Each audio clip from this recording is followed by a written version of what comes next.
it's Callie. I am going to be talking today about photography and specifically taking your own photos, which is a disclaimer at the start.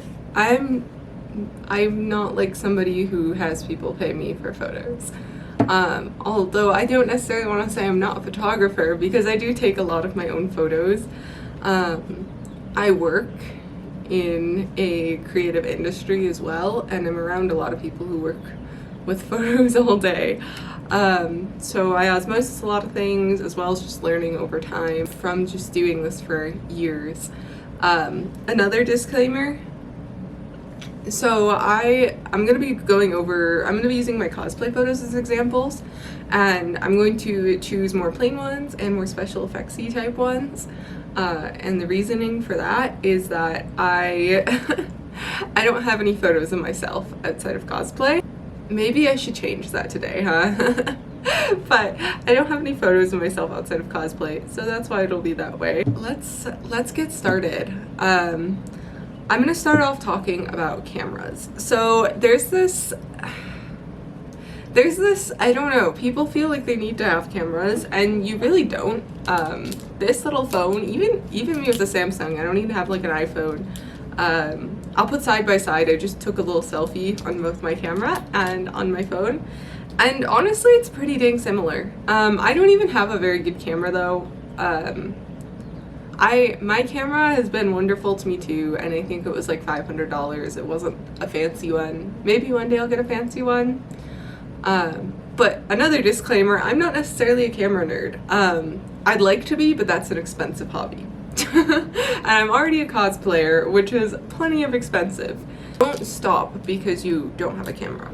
Don't just be like, oh, okay, I don't have a camera, so that's it, that's game. If you have a vision, you can create it whether you have a phone or a camera. And I will just put that out there because I'm sick and tired of people being like, well, you need a camera, you can't get a good photo without a camera. Oh, but my camera has these, my camera has this.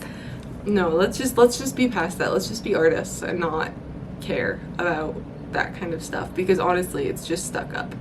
So, to continue, I know that was probably a little severe of me, but I don't care. So cameras, those are my thoughts on them. So you don't necessarily need a camera, but what you will need is a tripod, whether that is a tripod you buy online with 3 legs or it's a human being.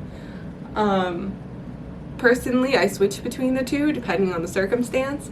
I wish I could shoot everything on a tripod so I could have full control over my vision. Sometimes situations make that really difficult. Like I've been shooting at the Cherry Blossoms here in Salt Lake City, and it's crazy, it's busy, and I cannot imagine putting a tripod there. Like there's so many people walking around, and obviously you have to look out for those around you too. Like it would be really selfish of me to put up a tripod in the middle, and I don't know, I'm not gonna do that.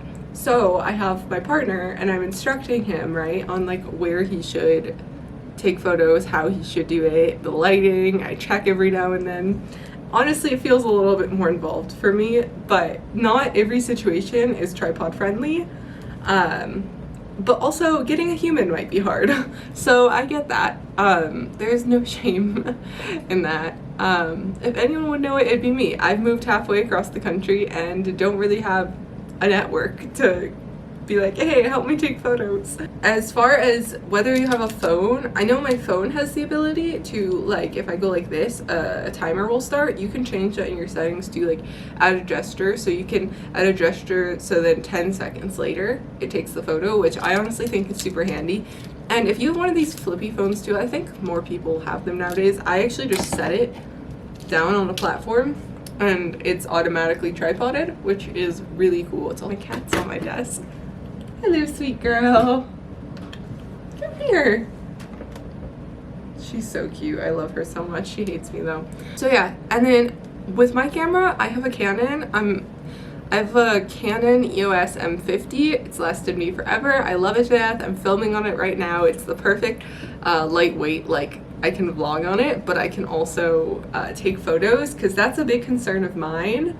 Is I take videos, I don't just take photos. So I need something that can do both because I bought this in college too, and that was all the money I had when I bought it. I literally spent my entire bank account to have this camera because it meant that much to me. But I think I had a really low quality phone at the time too. Okay, so with cameras, they make clickers you can buy, and they also have an app, like at least with Canon, they have an app that I have on my phone. I lose the clickers nonstop. I try my best not to lose them. I am just the type of person that loses those clickers nonstop. I cannot keep track of them. Actually, I can't really keep track of anything. I don't know how to say it. I'm like an organized mess. So there's that. Talk lighting. Lighting is honestly, like, I really like lighting. It's one of my favorite things to talk about. So we have outdoor lighting, artificial lighting, well, natural lighting and artificial lighting, right? Depends on the cosplay you're doing and your circumstances or what you're shooting. But I think that what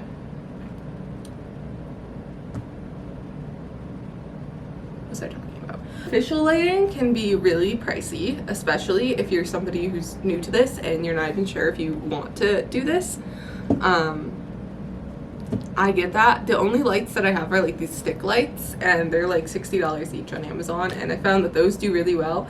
I would avoid ring lights, because think about it this way: if you have a whole person, the ring light is concentrated on different areas, and you're gonna get this really wonky, weird lighting. So it is what it is. I think I don't own one, but this is what I mean. There's a lot of financials in play and stuff when it comes to this kind of thing, so you just make do with what you must. Personally, I would love to have a softbox light, because it gives the perfect glow. Every time I see it, I'm like, oh, I need a softbox so bad. But then every time I'm about to buy one, something comes up. So personally, I love softbox lights, even though I don't own one. I've used them in studios before, and I've thought they were really useful. As far as studios go, you can usually rent photography equipment there. That's what I do for like an extra $10 an hour, and if I'm only using 1 hour, you can find a lot of really great studios in your area just searching through like social media and stuff. Personally, I really like Peerspace. It's like an app or like website that you can find studios through. They have some really cool, unique ones. It's like Airbnb for photography. So you can get really creative, which is really cool. Anyways though, so that's, as artificial lighting is, it's nice, especially when you're trying to get something really specific. Like if I'm doing Mona from Genshin Impact and I want like blue over here, but I also want a white lighting, so it's like my whole face is still lit, but you know, it's, you really have to play with it, because it really depends on the situation. And like maybe you're going for something natural and glowy and it's just like off to the side slightly, right? You have to think about where the sun would be positioned, and it's always at a little bit of an angle, right? Like you can learn a lot too from looking at like just artwork in general, right? There's always a light source coming from somewhere. That's why like when you're a little kid in art class, they have you draw a little like sphere and you shade it in different areas. It goes back to that same concept of lighting being like rotational and not in one place. Does that make sense? So the personal reason why I love artificial lighting, but I think if you're self-shooting, it's really difficult, because there's already so much to worry about. Like you're already worrying about your camera. For me, I half the time just end up shooting on auto, because like I'm so tired out from getting in cosplay, getting in makeup, getting in wig, and now I have to shoot, and now I have to worry about the angle, worry about the whatever, and then to worry about lighting on top of that is just like, in my opinion, it is not very fun.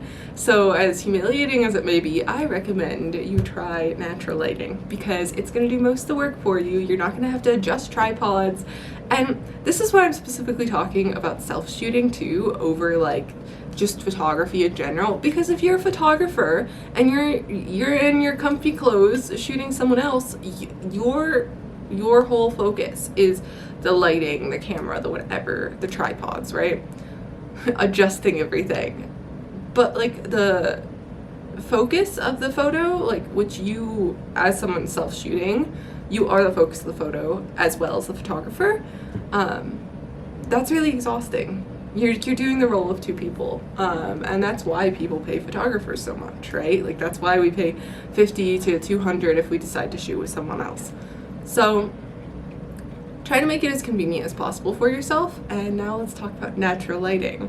I love natural lighting because as long as you time it right and such, or like find the right spots, I think it can be really beautiful and really easy to use. And honestly, it's less effort. All you gotta worry about is your camera once you're in the right spot, right? So what I like to do is I actually look at locations before I go to that location. I usually know the lighting pretty well. I'll like just take selfies in random spots. Like I'll go up to, like, if there's a park I want to shoot at, I'll go to that park the day before, the week before, whenever I have time. I don't know, I work all week, I'm an adult, right? So I go there and I just take selfies in different areas, right? Because it's gonna allow you to get down the lighting, and if there's spots I like, I'll go back and I'll take a photo of that spot that I liked. So maybe there's people having a picnic there. Okay, I already discovered another spot. So I think personally that that's a really good practice, because then you already know a location in advance and you're not just guessing once you're there, which can be really, really frustrating, especially when you're all glammed up, right? Like, I don't know, for me, I'm like, the second I have a wig on my head, my tolerance for BS goes what is it, down or up. I'm just very on edge usually when it comes to that, so I try to like keep myself calm in any ways I can, and that honestly really gives me a peace of mind. Same for if you're just trying to take some glamorous modeling type shots, right? Like maybe you're in a really fancy dress, or fake eyelashes on and the one stabbing you in the corner. You know how on edge that puts you. Don't say you're calm, because I know you're not. So there's that. So you're definitely going to want somewhere that isn't in direct sunlight. You've probably heard this, but direct sunlight will usually make you look like a ghost or a zombie or whatever you like to say, but it'll like do that to your eyes. It'll do that to your eyes. You see that? That's like, it's not good looking. It's just not a look at all. You definitely don't want that, and it's really, really difficult to impossible to edit out as well. So save yourself some frustration. And find some shade, or shoot at a time where it's indirect. You can always Google, so life hack, you can Google the sunrise and sunset time, and I usually plan within an hour of sunset. God forbid I get up on time in the morning. I try, oh my god, I try. You can plan within golden hour that way, and then if you can't shoot at golden hour, that's fine. I don't shoot at golden hour half the time, as much as I want to. You can go to somewhere with like shade. In Utah, that's really hard to find. But if you go somewhere with a lot of shade or indirect sunlight, like there's a park near me where the sun during the day, there's a mountain so tall next to it that the sun's kind of blocked, so it kind of works, right? Because it's the difference between, can I recreate it here? So if I have this, right, and I look zombie-ish, and then I take this, I don't know, it like evens everything out. I don't know if that makes sense, but you want to find that soft lighting, right? So if you go and you scout the location in advance and you know what it looks like, I don't know, maybe dress a little cute too when you go to scout the location. Maybe you can take some cute selfies. It'll really help. Like personally, trees are my best friend, or like little structures, like those little like arches and stuff. You just have to kind of play with it and figure out what lighting is gonna work best for you. As outdoor like natural lighting goes, oh yes, using your flash on your camera too. I say like use it sparingly. I use it in some shoots, and like I did it on my Mau Mau one recently, and because the shadowing was so bad, because the lighting was just horrendous no matter what, because it was kind of like overcast, and I was just looking zombie-ish no matter what. But sometimes it can make you look a little washed out. So I don't know, I'm really pale too, so I feel like flash makes me look really washed out. So I use it like really, really sparingly, or I go to a distance and then I zoom in, and that usually helps with the effects of flash just a little bit. But sometimes you do need to use it if no matter what you just keep getting zombie eyes. I think that's once again where you bring in the artificial light and have like that soft box, and that would help with glow, like that gentle little glowy light. Once again though, the whole point of natural lighting for people like us who I'm assuming are self-shooting is so then we're not sitting here getting ticked off at the fact we have to adjust several different tripods in little shoot window with our big dresses on and maybe a suit, who knows, right? So the other thing with natural lighting is keep in mind what's around you, because it will reflect color onto you. So if you do have a human tripod instead of that sounds weird, doesn't it? If you have a person holding your camera while you're kind of directing them, right? And they're wearing a bright orange shirt, you can learn color theory too. It takes like 15 minutes. Watch it in a YouTube video. It'll help you a lot, right? But if you have somebody with colors that clash with yours a lot, like if they're wearing an orange shirt, right? That personally for me wouldn't look that flattering. Or like green. Outside that happens a lot as well. Try to put the green behind you instead of in front of you, because it will reflect. There's just a natural glow from colors. So like everything around me is pink right now, so there's probably a little bit of a pinkish glow, right? But if I walked over there, maybe there wouldn't be. So keep that in mind, because not every color is flattering on everyone or every cosplay, right? Or sometimes it can be even better, right? Like if you have, I don't know, a red maple tree behind someone in a green cosplay, that might look really cool, right? Because now you got those colors, those complementary colors going. So be very wary of the colors around you when you're shooting too. And once again, that's why that scouting the shoot location helps a ton, because it'll help you understand the colors and the light in that area. But just be conscientious, because like I've had that happen before, where also if it's like all green all over you, at least if you're like really pale, it'll just make you look really sick. So just be like really conscientious about that.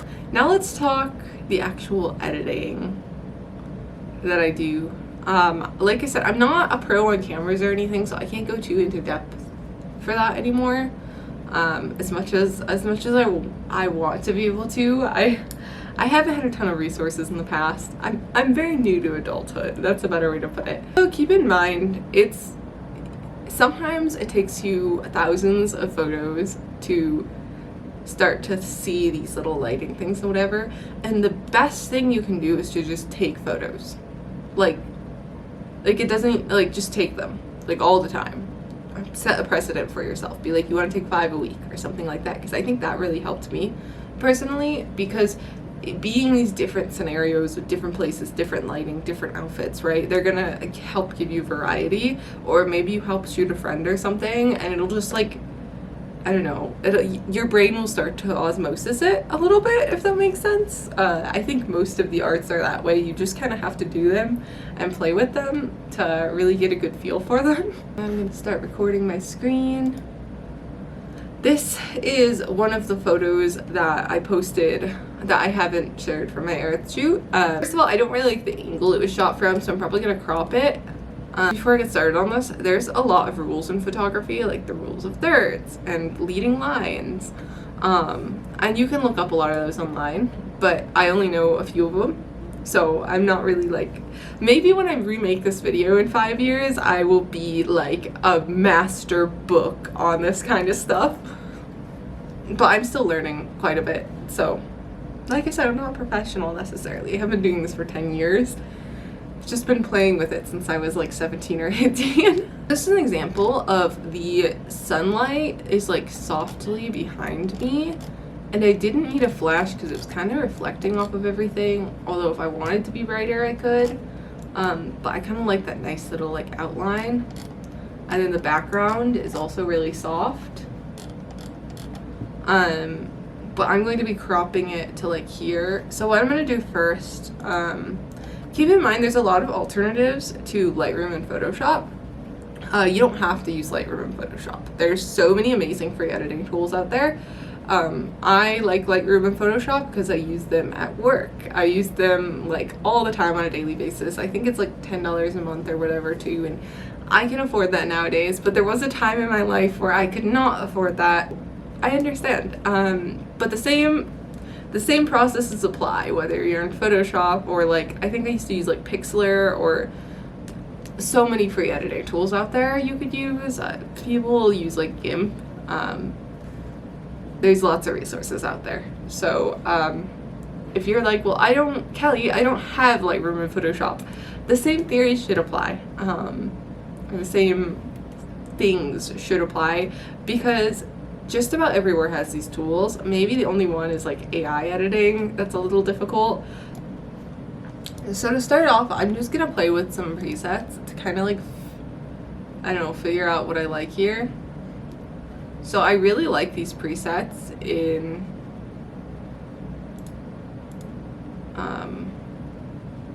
Lightroom. I think they're really helpful. They help me kind of see a vision, if that makes sense. I don't know, I feel like I've never talked to anyone about presets, so maybe in the photography community there's like some hatred for them. I don't really want it much brighter. I think the lighting's perfect as it is. Some of them though you do want to change. I'm just gonna kind of play with these until I get it somewhere I like it. Mind you, I would spend a lot more time playing with this if I wasn't filming right now, but this doesn't need to take 2 hours. Usually on the first photo, I spend a long time. And then my editing style, personally, I like a softer, glowier, less shadowy style. Everyone's style is different, just like drawing and artwork. This though, I want to show you guys this copy edit settings allows you to copy it to all of your photos, and then you go to the same button and you press paste edit settings, and it allows you to edit one photo here and then put it into all of them, which honestly saves you a lot of time. We all don't have unlimited time in a day, unfortunately. As far as color goes, for this one, so you can go cooler, warmer. I prefer to go a little warmer with these like outdoor type ones. And then I don't want a green tint. I always go with like a slightly pink tint, but like the slightest bit. And then I love color. Like I love color so much. Color mixer is really fun because it allows you to choose. So you know how you can have a more orangey pink or a more purple pink? This is where you can do that basically. So you can take the pink, for example. I can choose to make the pink more purple or the pink more red. I'm gonna choose to make it more red, and I could also choose to desaturate it, but like why would I want to do that? There are colors that I desaturate though a little bit, so like orange I'll usually tone down because I don't think it looks good on me. You can also see before and after. It really doesn't make too big of a difference. But I could also make the orange more pink or more green. The green, I'm actually gonna go and make the green tones more blue. But you can also make them more yellow. I'm gonna make it more blue though for this.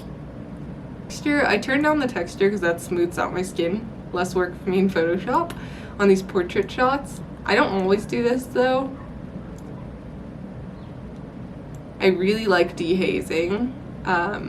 So I didn't know this for a while, but like it gives you that soft little like, I don't know, I like to say like almost like a bridal effect, but it just makes everything look so soft and glowy, and I love it. I don't particularly like this lens blur. I'll show you what I do instead. I think it is an early access thing. I think it still has a lot of room to grow. I'll show you guys it. But another reason, if your camera doesn't have the ability to, or if you are shooting in auto because you're really overwhelmed, this is wonderful because it can give you that creamy background without having to spend $2,000 on a camera. Not 2,000, like 1,000 sometimes. My camera did blur out the background nicely though, so then I'm gonna crop it. I try to think the rules of thirds, but it doesn't work for every photo. Also, keep in mind with your aspect ratio, I think Instagram is a 4:5 ratio. I always forget, I always have to Google it. I feel like it might be 2/3. I'm gonna go with 4:5 though, because I don't feel like looking it up right now. I'm sure we've all seen the influencers on TikTok that are like in China that have like ridiculously long legs, right? And they're like, they look like they're like 10 pounds and have ridiculously long legs. They do that through like, sometimes I will use this to correct photos if I took photos with someone and that person just did not have a very good eye for what angles worked. And I think it's, yeah, there we go. It doesn't always work though that well, but now what it looks like is that versus that.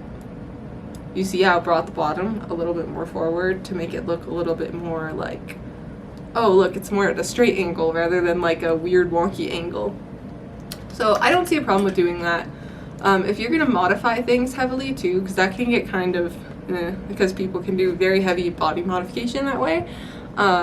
I don't see a problem with that, but always be transparent with people if you are going to heavily modify your body in photos. If somebody's like, wow, you look so good in that photo, you could be like, oh, okay, it's a little bit photoshopped. It's not fully real. Let's not set the expectation that that is. Another tip that I learned once, I don't know if this is an actual like photography rule or not, but it might be, is not to cut off the joints. I've noticed that has been pretty true though in my editing experience. Is when I'm cropping, I try not to cut off at my joints, and I think it does make a pretty big difference. I can't explain it, it just looks better, right? So there is healing tool and stuff here in Lightroom, which it is nice. I just prefer to use it in Photoshop, so that's what we'll do in a second. The last thing I did want to point out is you can edit different layers in Photoshop. In Lightroom. So if I specifically wanted, so this is where I was talking about where like if I want to brighten myself, but I don't want to brighten the background, this is the place to do it. And you can also, this little slider up here, this mask, chooses how much of that effect that you've applied you're going to be using, which I really enjoy. Editing is just sitting there and being like, oh, do I like this? I think I do. Okay, we're gonna just go with this. Not my favorite, but for the sake of this video. Now let's head over to Photoshop. It's really not my favorite photo, but for the sake of this tutorial, it'll work. I feel like I brightened things too much. This is how we spend 2 hours editing one photo, easily. First thing I'm going to show you guys here is skin correction and makeup correction. So I obviously don't have flawless skin. I have a breakout right there right now. I actually had really bad acne about a year ago, and then I started on acne medication back in like October, and I've had much better skin now, luckily. But I am very familiar with how bad acne and such can be, and I was in college at one point. I've had super severe eye bags before, and I've been tired before. I've had super severe eye bags, everyone has. So I'm just gonna get really uncomfortable here staring at my face really up close, because sometimes that's what you gotta do. People go with the spot healing tool usually to edit. Like I have acne scars over here. I had a lot of makeup on, which luckily helped with that. But even like, let's say I forgot to like pluck my eyebrows, which I did. I can get rid of some of these stray eyebrows right here, right? With this, but it's just take your time with it. There's, oh, I almost froze my computer. A lot of this, right? But you can see like the lip tint I used super up close, for example. So now we're gonna get into like the smoothing, right? So what I like to do is I have the paintbrush and I set the opacity to like really low, like under 10%. The smoothing, I don't really care for. That's gonna be like 10% as well. Just leave it at default. I'm gonna make the brush a little bit bigger. And then to start, I'm just gonna kind of like click around here. You see what I mean? It's gonna make it, you have to be really careful with this. So I press Alt to use the eyedrop tool. I press the eyedrop tool in that area first, and then I match the color. Because the thing is, if I were to just take the color of my nose and just put it everywhere, it's gonna make me look super flat. And like contour is very beautiful. That's why people work so hard to do their makeup, so the contour shows. So we want to maintain that natural lighting too, when we're editing skin. So if I'm editing my acne scars here, I'm gonna go with this. Oh, that was too intense. And then I'm gonna kind of follow that contour. Work with your photo, not against it. Right? So I tend to get some redness around my nose. So this one, I'm gonna make the tool a little bit smaller. And I'm just gonna go in and correct that. This is also, if you have a booger in your nose, you can correct it here too. Just take that dark color and just, that might be really gross, but hey, I would rather that than have a booger in my nose. But I think this is how you get that airbrush effect. Like I said, I don't do this professionally, but this is how I've always gotten it for a while now. Or like the little wrinkles under my eyes. I have like these big wrinkles like right here under my eyes. I don't know, it's like when I smile, you guys see I have those lines. So I just cover those up because I don't really care for them. Oh, so I forgot to tell you guys an important part. Always do this on a separate layer, like I just did not. But I usually create a new layer and then do all of that, so then I can choose how intense I want that to look. But it's alright, we'll survive. I'm just blending this a little bit more. There we go. And that looks a little harsh to me, so I'm gonna blend this to... Okay. So now that my skin looks edited, sometimes I do flyaway hairs. Not always though, but if I am editing flyaway hairs, sometimes this brush tool works. Oh, I'm on the wrong layer. Sometimes it doesn't though, so like if I had a plain background, I would just go in and take the color and just cover it up like I did everything else. It takes time, but I don't particularly care that much about flyaways. I think everyone gets them, so like who cares? So the next thing I'm gonna do is I'm going to add makeup. I'll use that layer I just did for makeup. So I have makeup on, yes, but like you see at this point, by the time I got to the shoot, like my lipstick had started to wear away, right? So I'm gonna make this a little small layer. I usually add a little bit more opacity here since it's makeup. It's gonna look kind of drastic. This also smooths it out just a little. Like, yeah, I have makeup on already, but I'm just enhancing it, right? And then this is where that second layer comes in handy. So if I don't like it, I can just change the opacity, right? So it's like, this is the most extreme version, but then I can like turn it down a little. And then as far as other makeup goes, sometimes I'll add some like white here. I don't like that in this particular photo though. But that's all I'm gonna do for makeup. I mean, there's a lot you can play with though. You can add in more eyeliner. You could add in some like emo stuff going here. I don't know.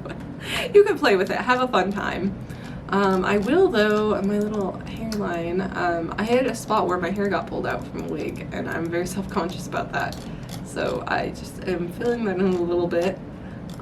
Next thing I'm gonna do is I'm gonna brighten my eyes. I did not wear contacts for this, so my eyes do not look super bright. I will have to do that on the main layer. And I'm not brightening all the way around. I'm gonna make it look like the lighting is hitting it at certain angles. So I'm gonna make it like brighter in some spots, and that'll create like a kind of like starry-eyed effect. I don't know, I kind of think that's cool. It makes it look very anime-like, especially on anime cosplays. I think I may have overdone it a little. There we go. So the next up thing I'm going to talk about is working with AI. I know a lot of people, I know AI is very controversial. Let's say I want to fill the background with trees instead of with a city.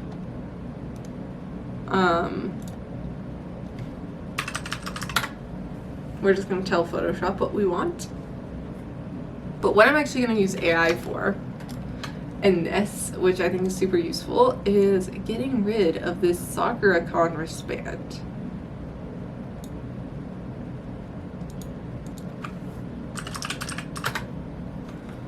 hopefully you'll know what I mean. I just put in remove. I didn't say remove wristband, remove pink. To the AI, all it's seeing is whatever you circled in that spot. So if you say like remove wristbands, like how am I supposed to know it's on a wrist, right? AI is not very smart. So which one looks more natural? I feel like that one looks most natural. And then I'm just gonna merge that down. So now that's in the photo, and now our wristband is gone. That was super obnoxious. The same thing works with people. You can delete whole people out of images that way if you just circle them and go remove. It works. I do it all the time. Like those cherry blossoms I was talking about where it's super crowded, you can do that. So this is kind of outdated, but you can select and mask because they have that like lens blur effect in Lightroom. You really could just do that there, but I prefer to do that here. I select subject and then I copy paste this layer, and I'm actually going to take this background layer and I'm going to blur. I just like to have more control over blur, and I usually use the Gaussian blur. I don't know, I feel like my background's already pretty blurred. I just like to have a little bit.